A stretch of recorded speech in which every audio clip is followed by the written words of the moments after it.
Hello दोस्तों, sky का GK YouTube channel में आपका स्वागत है। तो आज हम फिर लेकर आ गए हैं दोस्तों डेली टेस्ट का क्वेश्चन लेकर आ गए हैं दोस्तों। टॉप 50 क्वेश्चन देखेंगे जो आने वाले एग्जाम आरआरबी एनटीपीसी 2026 में और बहुत सारा एग्जाम बिहार दरोगा मेंस, यूपीएसआई और बीपीएससी यूपीएससी एग्जाम में महत्वपूर्ण साबित होगा दोस्तों इसका क्वेश्चन। ओके दोस्तों, तो देखते हैं आज का फर्स्ट क्वेश्चन। देखते हैं दोस्तों,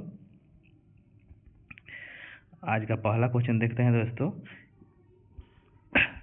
पहला क्वेश्चन है, निम्नलिखित में से कौन सा एक गुण पदार्थ में नहीं पाया जाता है। ओके दोस्तों, पूछ रहे कौन सा गुण एक है जो पदार्थ में नहीं पाया जाता है। तो इसको देख लेते हैं। पदार्थ अति सूक्ष्मतम कण का बना होता है, सही है दोस्तों। बी है, पदार्थ के सूक्ष्मतम कण अनवतर गतिशील रहते हैं, ये भी सही है दोस्तों। सी है, पदार्थ के कण के बीच कोई आकर्षण नहीं होता है, ये गलत है दोस्तों। तो यही है दोस्तों, गलत है। तो इसका राइट आंसर सी होगा दोस्तों। पदार्थ के कणों के बीच कोई आकर्षण नहीं होता है, जो कि होता है दोस्तों। पदार्थ के कणों के बीच आकर्षण बल होता है, याद रखिएगा, पदार्थ के कणों के बीच आकर्षण बल होता है दोस्तों। डी है, पदार्थ के कणों के बीच कुछ न कुछ रिक्त स्थान पाया जाता है, ये भी सही है दोस्तों। पदार्थ के कणों के बीच में कुछ न कुछ स्थान पाया जाता है, याद रखिएगा दोस्तों। आगे देखते हैं, दूसरा क्वेश्चन है, किसी अणु में उपस्थित परमाणुओं के संगठन को व्यक्त किया जा सकता है। ओके दोस्तों, क्वेश्चन है, किसी अणु में उपस्थित परमाणुओं के संगठन को व्यक्त किया जा सकता है। देख लेते हैं इसका ऑप्शन, रासायनिक समीकरण से नहीं दोस्तों, रासायनिक संकेत से, ये भी नहीं होगा दोस्तों, रासायनिक सूत्र से राइट आंसर होगा इसका। किसी अणु में उपस्थित परमाणुओं के संगठन को रासायनिक सूत्र से व्यक्त करते हैं। ओके दोस्तों, तो इसका आंसर होगा रासायनिक सूत्र से। नेक्स्ट क्वेश्चन देखते हैं। तीसरा क्वेश्चन है दोस्तों, रक्त कैंसर या ल्यूकेमिया को नियंत्रित करने के लिए उपयोग किया जाने वाला रेडियो आइसोटोप कौन सा है। ओके दोस्तों, रक्त कैंसर को नियंत्रित करने के लिए, ओके दोस्तों, नियंत्रित करने के लिए पूछ रहा है कौन सा आइसोटोप का प्रयोग करते हैं नियंत्रित करने के लिए। ओके दोस्तों, तो इसका देख लेते हैं। ये है फास्फोरस 32। ओके दोस्तों, ये है फास्फोरस 32, तो इसका आंसर हो जाएगा ए, सही है दोस्तों। फास्फोरस 32 को रक्त कैंसर को नियंत्रित करने में उपयोग किया जाता है दोस्तों। और कोबाल्ट 60 है दोस्तों, कोबाल्ट 60 का भी उपयोग करते हैं दोस्तों। तो कोबाल्ट 60 को इसके उपचार के लिए, ओके दोस्तों, कोबाल्ट 60 भी इसका आंसर होगा। ओके दोस्तों, और फास्फोरस 32 और कोबाल्ट 60 दोनों में से एक ऑप्शन में देगा दोस्तों। यहाँ पे दोनों दिया है, या ए और बी दोनों होगा। ओके दोस्तों, आगे देखते हैं। 4 नंबर क्वेश्चन है दोस्तों, निम्नलिखित में से कौन सी एक परिघटना रासायनिक अभिक्रिया से संबंधित है। ओके दोस्तों, पूछ रहा है कि कौन सी परिघटना रासायनिक अभिक्रिया से संबंधित है। तो देख लेते हैं इसका दोस्तों। यह सिलेंडर में उच्च दाब पर नाइट्रोजन गैस का भंडारण, ये नहीं होगा दोस्तों। बी है, कार्बन डाइऑक्साइड गैस को तरल रूप में परिवर्तित करना, ये भी गलत है दोस्तों। सी है, तांबे के पत्थर को उच्च ताप पर गर्म करना एक रासायनिक अभिक्रिया से संबंधित है, तो ये सही हो जाएगा दोस्तों। 4 का आंसर सी होगा, जो रासायनिक अभिक्रिया से संबंधित है। ओके दोस्तों, डी है, पेट्रोल को खुला वायु में छोड़ना, ये भी गलत है दोस्तों। आगे देखते हैं। 5 नंबर क्वेश्चन देख लेते हैं दोस्तों। 5 नंबर क्वेश्चन है, उपचयन ऑक्सीडाइजेशन और अपचयन रिडक्शन, ऑक्सीडाइजेशन एंड रिडक्शन यानी उपचयन और अपचयन से संबंधित निम्नलिखित कथनों में से कौन सा सही है। ओके दोस्तों, सही पूछा है, तो इसका देख लेते हैं हम लोग कथन। एक है दोस्तों, उपचयन में इलेक्ट्रॉन की हानि होती है जबकि अपचयन में इलेक्ट्रॉन ग्रहण होता है दोस्तों, तो ये सही है, याद रखिएगा, ये जो है सही है। ओके दोस्तों, दूसरा है, उपचायक ऑक्सीडाइजिंग एजेंट, अपचायक ऑक्सीडेशन नंबर को घटाता है किंतु अपचायक रिड्यूसिंग एजेंट अपचायक को बढ़ाता है, ये गलत है दोस्तों, 2 नहीं होगा। 3 देखते हैं दोस्तों, कथन क्या बोल रहा है, उपचयन में इलेक्ट्रॉन ग्रहण होता है जबकि अपचयन में इलेक्ट्रॉन की हानि होती है, ये भी गलत है दोस्तों। 4 है, उपचायक उपचयांक को बढ़ाता है किंतु अपचायक उपचयांक को घटाता है, तो ये भी सही होगा दोस्तों, याद रखिएगा। तो इसका आंसर होगा 1 और 4। देख लेते हैं किसमें है, तो डी होगा, 4 का डी सही होगा दोस्तों, 1 और 4 सही है। ओके दोस्तों, नेक्स्ट क्वेश्चन देखते हैं। नेक्स्ट 6 नंबर क्वेश्चन है दोस्तों, यदि गति करने के लिए स्वतंत्र 1 kg द्रव्यमान की किसी वस्तु पर 1 न्यूटन का बल लगाया जाता है तो वह, देख लेते हैं ऑप्शन दोस्तों 6 का। 1 मीटर प्रति सेकंड चाल से गति करेगा, ये गलत है दोस्तों। बी है 1 किलोमीटर प्रति सेकंड की चाल से गति करेगा, ये भी गलत है दोस्तों। 1 मीटर प्रति सेकंड स्क्वायर की त्वरण से गतिशील करेगा, तो यही सही होगा दोस्तों। 6 का क्या होगा, 6 का सी सही होगा दोस्तों। 1 मीटर प्रति सेकंड स्क्वायर त्वरण से गतिशील होगा। ओके दोस्तों, वस्तु। नेक्स्ट क्वेश्चन देखते हैं। 7 नंबर क्वेश्चन है, पृथ्वी के गुरुत्वाकर्षण बल अचानक लुप्त हो जाए, बोल रहा गुरुत्वाकर्षण बल अचानक लुप्त हो जाए पृथ्वी का, तो निम्नलिखित में से कौन सा परिणाम सत्य होगा। ओके दोस्तों, देख लेते हैं 7 का ऑप्शन। वस्तु का भार शून्य हो जाएगा परंतु द्रव्यमान वही रहेगा, तो इसका यही सही हो जाएगा दोस्तों। याद रखिए 7 का, जब पृथ्वी का गुरुत्वाकर्षण अचानक लुप्त हो जाता है तो पृथ्वी का भार शून्य हो जाएगा और द्रव्यमान सेम रहेगा। ओके दोस्तों, तो इसका आंसर ए होगा। नेक्स्ट देखते हैं। 8 नंबर क्वेश्चन है। 8 नंबर क्वेश्चन, निम्नलिखित कथनों पर विचार कीजिए। ओके दोस्तों, पूछ रहा है कौन सा कथन सही है। देख लेते हैं क्या कथन है दोस्तों। 8 का देख लेते हैं कथन। वस्तु को जब ऊंचाई से छुआ जाता है तो वस्तु की गतिज ऊर्जा धीरे धीरे स्थितिज ऊर्जा में बदलती है, ये गलत है दोस्तों।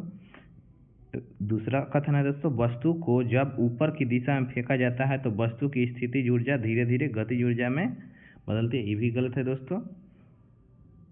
3 नंबर तो मुक्त पतन के दौरान कुल यांत्रिक ऊर्जा संरक्षित रहती है। ओके दोस्तों, ये जो 3 हो जाएगा सही है दोस्तों। मुक्त पतन के दौरान कुल यांत्रिक ऊर्जा संरक्षित रहती है, याद रखिएगा। तो इसका आंसर सी हो जाएगा दोस्तों, केवल 3। आगे देखते हैं। 9 नंबर क्वेश्चन है, यदि घूमते हुए टेबल पर एक मनुष्य अपना हाथ फैलाकर चक्रानी गति कर रही हो तो वह अपने हाथ को झुकाएगा तो उसकी चक्रानी दर क्या होगी। ओके दोस्तों, बोला घूमते हुए टेबल पर एक मनुष्य अपना हाथ फैलाकर चक्रानी गति कर रही हो और जब वह बोल रहा है कि हाथ झुकाएगा यानी हाथ नीचे गिराएगा तो क्या होगा। तो ऑप्शन देख लेते हैं दोस्तों। 9 का, घट जाएगा चक्रानी दर, बढ़ जाएगा तो बढ़ जाएगा दोस्तों। अगर हाथ फैला के आप चक्रानी पे खड़ा है और हाथ गिरा देंगे तो बढ़ जाएगा, याद रखिएगा। आगे नेक्स्ट देखते हैं दोस्तों। 10 नंबर क्वेश्चन है। 10 नंबर भी दोस्तों कथन वाला है। आजकल हर एग्जाम में दोस्तों कथन से ही कथन दे रहा है दोस्तों 2-4, और उसमें से पूछ रहा है कौन सही है कौन गलत है, तो ये आप लोग ध्यान से देखिएगा दोस्तों। कथन है दोस्तों, अपमार्जक मैले कपड़े से सफलतापूर्वक तेल व गर्द निकाल देता है, और कारण इस कथन दूसरा देखते हैं दोस्तों। दूसरा कथन है, दूसरा अपमार्जक जल का पृष्ठ तनाव बढ़ा देता है। देख लेते हैं दोस्तों, तो ये गलत है दोस्तों। आर जो है बिल्कुल गलत है दोस्तों, आर जो है गलत है और ए सही है। ओके दोस्तों, अपमार्जक जो जल का पृष्ठ तनाव बढ़ाता नहीं है बल्कि घटाता है, और अपमार्जक मैले कपड़ों से सफलतापूर्वक तेल व गर्द निकाल देता है, ये सही है दोस्तों। तो ये सही है परंतु आर गलत है, तो इसका आंसर होगा सी होगा दोस्तों। ये सही है परंतु आर गलत है। अपमार्जक जल का पृष्ठ तनाव को घटाता है, याद रखिएगा, न कि बढ़ाता है। आगे 11 नंबर क्वेश्चन देखते हैं। अलेक्जेंडर फ्लेमिंग ने प्रथम प्रतिजैविक यानी पेंसिलिन किससे प्राप्त किया था। होगा दोस्तों, पेंसिलिन की खोज अलेक्जेंडर फ्लेमिंग ने किया था, याद रखिएगा। प्रथम प्रतिजैविक यानी प्रथम एंटीबायोटिक है दोस्तों पेंसिलिन, उसका आविष्कार किया था अलेक्जेंडर फ्लेमिंग। और पूछ रहा किससे प्राप्त किया था, तो देख लेते हैं 11 का ऑप्शन दोस्तों। पेंसिलियम एक्सपेंसम से, पेंसिलियम क्राइसोजेनम से, तो ये भी नहीं होगा दोस्तों। सी है पेंसिलियम नोटेटम, तो इसका आंसर सी होगा दोस्तों। पेंसिलियम नोटेटम से प्राप्त किया था अलेक्जेंडर फ्लेमिंग ने पेंसिलिन। ओके दोस्तों, इसका आंसर सी होगा। आगे देखते हैं। आगे 12 नंबर क्वेश्चन है, निम्नलिखित में से किसने वर्गीकरण विज्ञान में भ्रौणकीय लक्षणों का प्रयोग को लोकप्रिय बनाया। ओके दोस्तों, पूछ रहा है किसने वर्गीकरण विज्ञान में भ्रौणकीय लक्षणों यानी एम्ब्रियोनिक कैरेक्टर्स के प्रयोग को लोकप्रिय बनाया, तो इसका ऑप्शन देख लेते हैं दोस्तों। 12 का यह है पंचानन माहेश्वरी, तो यही आंसर होगा दोस्तों। पंचानन माहेश्वरी ही राइट आंसर है इसका, याद रखिएगा। आगे नेक्स्ट क्वेश्चन देखते हैं। उभयचर के लिए सत्य कथन क्या है। ओके दोस्तों, पूछ रहा है उभयचर के लिए सत्य कथन पूछ रहा है। देख लेते हैं ऑप्शन दोस्तों। अग्रपाद में 4 व पश्चपाद में 5 उंगलियां होती है, तो इसका आंसर यही हो जाएगा दोस्तों। उभयचर 13 का भी ये होगा दोस्तों। अग्रपाद में 4 व पश्चपाद में 5 उंगलियां होती है उभयचर में, याद रखिएगा। आगे देखते हैं। 14 नंबर क्वेश्चन है। 14 नंबर क्वेश्चन बोल रहा है, मानव के समान अमीबा में प्राणी संपोषण यानी होलोजोइक न्यूट्रिशन होता है, परंतु अमीबा किस रचना से अपना भोजन ग्रहण करता है। पूछ रहा है अमीबा किस रचना से अपना भोजन ग्रहण करता है दोस्तों, तो देख लेते हैं 14 का ऑप्शन।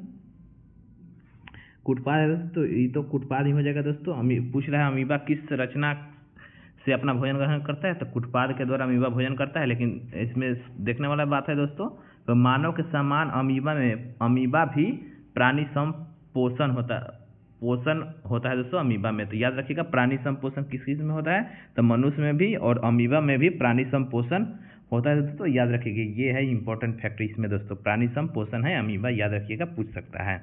आगे देखते हैं, आगे 15 नंबर क्वेश्चन है, शुष्काक्षी खोप का मनुष्यों में प्रकोप किस विटामिन की कमी से होता है, तो इसका आंसर हो जाएगा 15 का सी हो जाएगा दोस्तों, विटामिन ए की कमी से होता है शुष्काक्षी कोप जो होता है दोस्तों। ये बहुत बार पूछा है दोस्तों, ग्रुप डी में भी पूछा है और एनटीपीसी में भी पूछा है दोस्तों, और दरोगा में भी पूछा है। शुष्काक्षी कोप जो होता है विटामिन ए की कमी से होता है। ओके दोस्तों।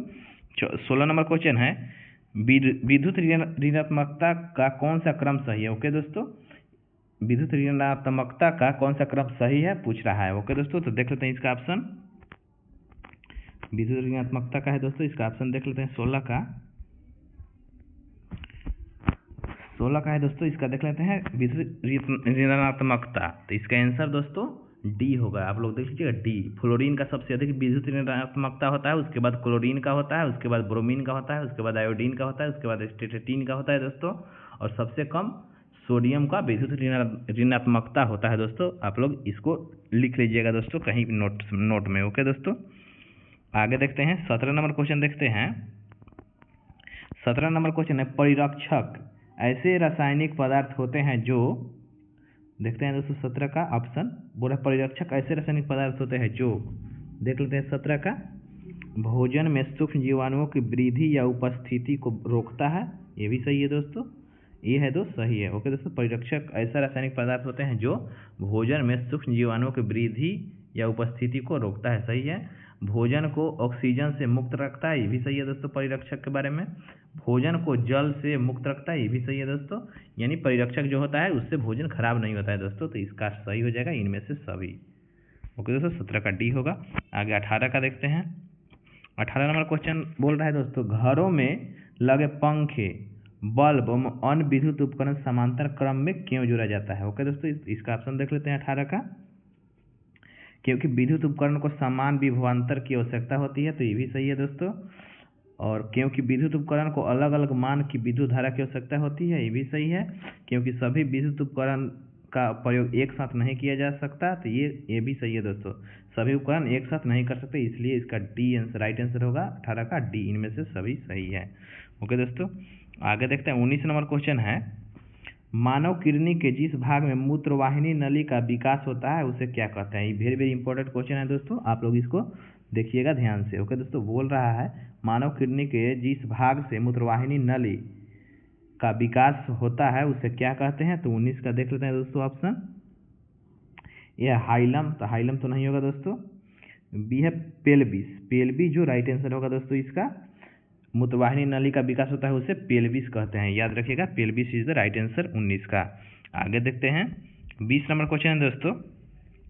20 नंबर क्वेश्चन देख लेते हैं, पेयजल साफ करने का उच्च स्तरीय तरीका यानी आरओ सिस्टम से कौन से नुकसान हो सकते हैं। बोले आरओ सिस्टम से कौन सा नुकसान हो सकता है, तो इसका ऑप्शन देख लेते हैं। 20 का है दोस्तों, देख लेते हैं इसका। आरओ विधि पानी से कई ऐसे लवण को साफ कर डालती है जो मानव के शारीरिक और मानसिक विकास के लिए अत्यंत आवश्यक है, तो ये भी सही हो जाएगा दोस्तों। आरओ विधि से शुद्धिकृत होने के बाद लगभग 70% जल व्यर्थ हो जाता है, जो वापस भूमिगत जल में मिलकर उसे विषैला बना देता है, तो ये भी है दोस्तों, नुकसान होता है उससे, तो इसका सी आंसर होगा दोस्तों, 1 और 2 दोनों। ओके दोस्तों, आगे देखते हैं नेक्स्ट देखते हैं,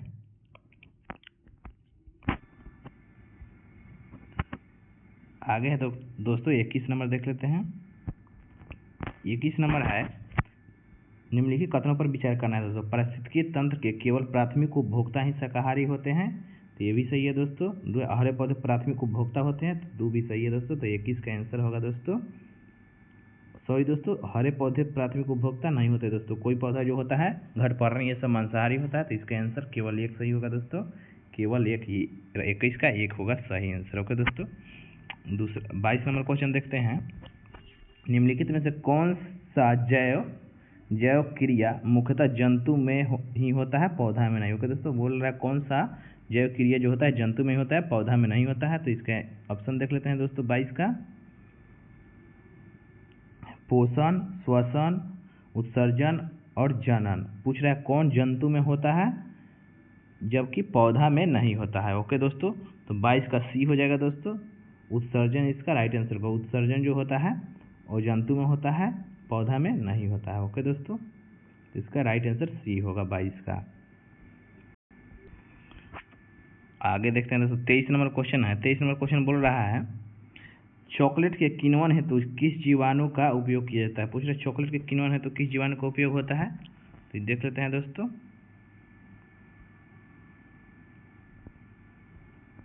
इसका है दोस्तों लैक्टोकोकस, एसिटोबैक्टर फेबरम या एसिटोबैक्टर मैलोरम। 23 का आंसर हो जाएगा दोस्तों, 23 के आंसर होगा दोस्तों बी होगा इसका राइट आंसर। ओके दोस्तों, तो एसिटोबैक्टर फेबरम इसका राइट आंसर होगा, याद रखिएगा। आगे देखते हैं। आगे है दोस्तों 0.3 एम तरंगदैर्घ्य वायु में उत्पन्न होती है, वह 300 मीटर प्रति सेकंड की गति से यात्रा करती है। किस प्रकार की तरंग होती है, तो इसका आंसर श्रव्य तरंग होगा दोस्तों। आगे देखते हैं 25 का है दोस्तों धोने वाला सोडा जल में घुलकर किस प्रकार का विलयन बनाएगा, तो इसका आंसर होगा दोस्तों 25 का देख लेते हैं क्या होगा। धोवन सोडा जो है घोलकर विलयन क्षारीय बनाएगा दोस्तों, याद रखिएगा। 25 का बी होगा इसका राइट आंसर। 26 नंबर क्वेश्चन है दोस्तों स्थिर विभवांतर पर किसी विद्युत परिपथ का प्रतिरोध आधा कर दिया जाए तो उत्पन्न ऊष्मा होगी। ओके दोस्तों, देख लेते हैं 26 का ऑप्शन है आधा, अपरिवर्तित, 2 गुना, 3 गुना। तो इसका बी आंसर होगा 2 गुना हो जाएगा दोस्तों, याद रखिएगा। आगे 27 नंबर क्वेश्चन है निम्नलिखित कथनों पर विचार कीजिए। कथन है दोस्तों स्थिर घर्षण के महत्तम मान को सीमांत घर्षण कहा जाता है, तो ये भी सही है दोस्तों। आगे देखते हैं गतिज ऊर्जा का मान सीमांत घर्षण से कम होता है, तो ये भी सही है दोस्तों। तो इसका सी हो जाएगा 27 का, 1 और 2 दोनों सही है। ओके दोस्तों, 28 पूछ रहा है कौन सा सीमेंट का मुख्य संघटक है। मुख्य संघटक कौन है सीमेंट का, पूछ रहा है दोस्तों। तो इसका चूना पत्थर जो है मुख्य संघटक है। आगे देखते हैं 29 नंबर क्वेश्चन है 20 सेंटीमीटर फोकस दूरी वाले अवतल दर्पण के सामने एक वस्तु 10 सेंटीमीटर पर रखी है और प्रतिबिंब दर्पण से कितनी दूरी पर बनेगा, तो इसका आंसर होगा दोस्तों 29 का सी हो जाएगा दोस्तों, 20 सेंटीमीटर पर बनेगा दोस्तों, याद रखिएगा 20 सेंटीमीटर पे। आगे देखते हैं दोस्तों 30 नंबर क्वेश्चन है। 30 नंबर है ऐसे जड़ जिसका विकास मूलांकुर से होता है उसे मूसला जड़ कहते हैं, तो ये भी सही है दोस्तों। 2 है ऐसे जड़ जिसका विकास मूलांकुर से न होकर पौधों के अन्य किसी तना पत्ती से होते हैं अपस्थानिक जड़ कहते हैं, तो 2 भी सही है दोस्तों, इसका भी सी हो जाएगा दोस्तों। 1 और 2 दोनों सही है। आगे देखते हैं दोस्तों 31 नंबर क्वेश्चन सीबम निम्न में से किसका हिस्सा है, तो ये है दोस्तों 31 का ए हो जाएगा दोस्तों, त्वचा का हिस्सा है सीबम, याद रखिएगा। आगे देखते हैं कौन सा विकल्प सही सुमेलित है, पूछ रहा है सही कौन है इसमें, तो देख लेते हैं इसका दोस्तों 32 का सही सुमेलित कौन है, पूछ रहा है दोस्तों जल गैस का CO, ये गलत है दोस्तों। जल का होता है CO + H2, प्रोड्यूसर गैस का CO + N2 होता है दोस्तों। तो LPG का C4H10 सही है दोस्तों, LPG का होता है C4H10, याद रखिएगा। आगे देखते हैं 33 नंबर क्वेश्चन है विश्व हीमोफीलिया दिवस किस तिथि को मनाया जाता है दोस्तों, तो 33 का हो जाएगा बी हो जाएगा इसका राइट आंसर, 17 अप्रैल को विश्व हीमोफीलिया दिवस मनाते हैं। ओके दोस्तों, 34 है पोटास एवं पानी के शोधन में उपयोगी है क्योंकि यह सूक्ष्म जीवाणु को मार देती है। आगे देखते हैं 34 का दोस्तों, आगे ऑप्शन देख लेते हैं।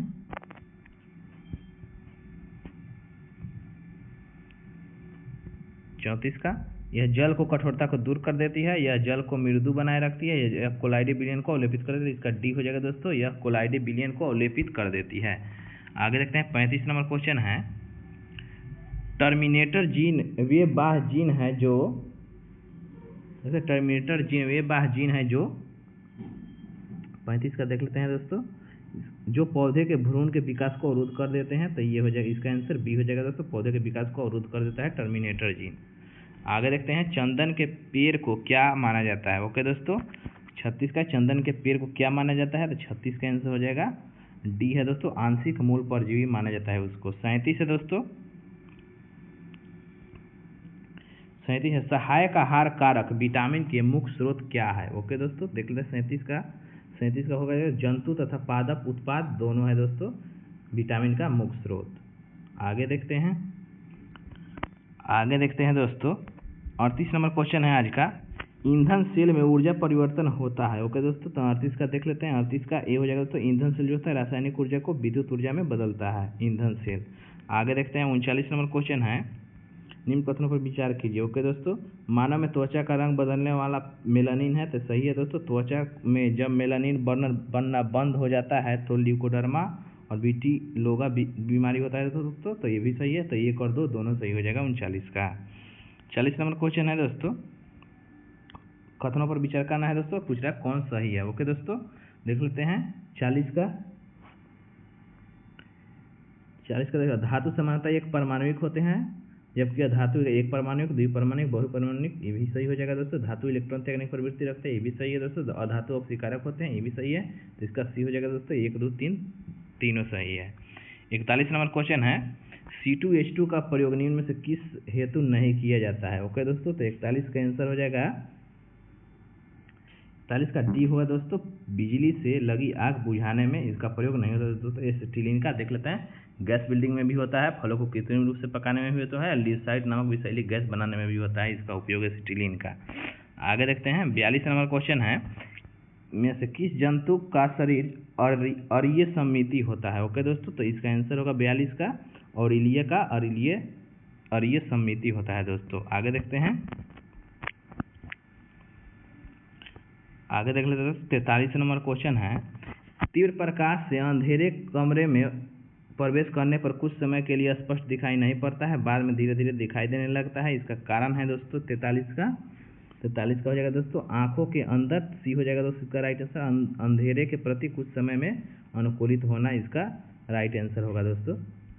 आगे देखते हैं, 44 नंबर क्वेश्चन है, वर्ष 1998 में भारत को किस शहर में राष्ट्रीय पवन ऊर्जा संस्थान की स्थापना की गई थी दोस्तों, तो इसका आंसर हो जाएगा दोस्तों 44 का, चेन्नई हो जाएगा इसका राइट आंसर दोस्तों। आगे देखते हैं, आगे है 45 नंबर क्वेश्चन है दोस्तों, पौधों में होने वाले प्रकाशानुवर्ती संचलन किस हार्मोन द्वारा नियंत्रित होता है, तो इसका आंसर हो जाएगा दोस्तों 45 का, ऑक्सीजन हार्मोन हो जाएगा दोस्तों, ऑक्सीजन से प्रकाशानुवर्ती संचलन होता है दोस्तों। आगे देखते हैं 46 नंबर क्वेश्चन, आदर्श वोल्ट मीटर की प्रतिरोधकता 0 होती है, गलत है दोस्तों। आदर्श ए मीटर की प्रतिरोधकता असीमित होता है दोस्तों, ये भी गलत है दोस्तों, इसका आंसर डी होगा, 1 और 2 दोनों गलत है। ओके दोस्तों, आगे 47 नंबर देखते हैं क्वेश्चन, दो चरक तार जिनके पदार्थ लंबाई तथा व्यास के समान है, इन्हें किसी विद्युत परिपथ में पहले श्रेणी क्रम में फिर समांतर क्रम में जोड़े जाते हैं, तो श्रेणी क्रम तथा समांतर क्रम के समतुल प्रतिरोध का अनुपात क्या होगा, तो 47 का आंसर होगा दोस्तों 4:1 हो जाएगा, 47 का डी हो जाएगा दोस्तों 4:1। 48 देख लेते हैं दोस्तों, कौन सुमेलित नहीं है पूछ रहा है। ओके दोस्तों, कौन सुमेलित नहीं है, तो एल्केन का CnH2n+2 होता है दोस्तों, ये सही है, ये सही है दोस्तों। आगे देखते हैं, दूसरा ऑप्शन है एल्कीन का CnH2n होता है, ये भी सही है दोस्तों। एल्काइन का CnH2n-2 ये भी होता है दोस्तों। प्रोपीन का गलत है दोस्तों, C3H8 नहीं, तो इसका आंसर डी होगा। आगे देख लेते हैं, 49 नंबर क्वेश्चन है, युग्मों पर विचार करना है दोस्तों, कौन सही सुमेलित है पूछ रहा है। एक है मिर्गी की औषधि बनाने में काम आने वाला लाइकेन लाइबेरिया है, सही है दोस्तों। दूध सब्जी के रूप में खाए जाने वाला लाइकेन इंडोकार्पन है, तो ये भी सही है दोस्तों। लाइकेन जिससे लिनोस प्राप्त होता है उसे रोसेला नामक लाइकेन कहते हैं, ये भी सही है, तो इसका डी हो जाएगा दोस्तों, 1 और 2 तीनों सही है दोस्तों, याद रखिएगा। आज का लास्ट क्वेश्चन है, एक कथन पर विचार करना है दोस्तों, पूछ रहा है कौन सही है, तो लोहे, एक है दोस्तों कथन नंबर, लोहे धातु के संक्षारण हेतु वायु में केवल नमी का होना आवश्यक है, तो ये गलत है दोस्तों। लोहे में जंग लगने से लोहे का भार कम आ जाता है, ये भी गलत है दोस्तों। जबकि लोहा का भार बढ़ जाता है दोस्तों जंग लगने से, और जंग लगना के लिए नमी और ऑक्सीजन दोनों आवश्यक है दोस्तों। तो इसका आंसर डी होगा, ना तो 1 और ना ही 2। ये रहा दोस्तों आज के 50 टॉप जीके का क्वेश्चन, जीके साइंस का दोस्तों, जीके जीएस का क्वेश्चन। आगे आप लोग देखेंगे नेक्स्ट वीडियो में दोस्तों 50 क्वेश्चन और लाएंगे दोस्तों, जो डेली जीके जीएस का टेस्ट हमारे यूट्यूब चैनल पे चलता है, जो 10 बजे रात को अपलोड किया जाता है। ओके दोस्तों, तो अच्छा लगे तो वीडियो को लाइक करें, अपने दोस्तों के पास शेयर करें और हमारे यूट्यूब चैनल को सब्सक्राइब करें। ओके दोस्तों, थैंक यू।